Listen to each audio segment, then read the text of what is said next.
it up. Now hitting on, I think probably two of the worst things about this device, which is the software and also the battery life. So first of all, the software, this thing started off with Android Oreo. It was upgradable to Android 10, which I think is great. Having, a kind of long-term support on a device like this is awesome, and I love seeing that. But the problem is that because it's only stopped at Android 10, I even heard of some versions of this device not even getting Android 10, which that is a whole nother story in and of itself. But the main problem here is that the LG G7 is kind of outdated right now. It's not getting any more software support. You're pretty much already outdated. There's no point in even getting this phone because by the time you get it, it's going to be even more outdated. And in fact, the day I'm filming this audio, recording this audio, I already have the Android 12 developer beta on my Pixel 5 and I've already made a video about it by now. So it's pretty insane. I mean, you're already outdated in that standpoint. So that's another kind of huge area I would look at.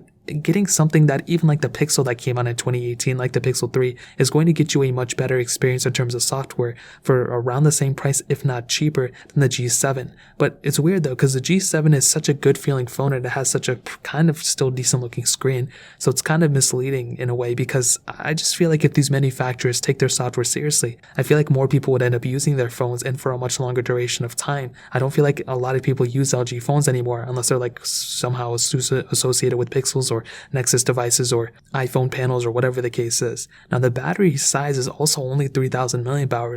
Now compare that to basically all the other phones that came out nowadays. It's a pretty small size battery. It's kind of like Apple in a way, where they just keep kind of a sub 3000 mAh battery device on these type of sized phones, and it's just strange to me. I'll never really understand it. So this is another case in point of that. So in this case, you're not really going to be getting that great battery life either. So you're getting kind of strange battery size and also not that great software. You're not really going to be getting that great of an experience on this thing when it comes down to these two things, in my opinion.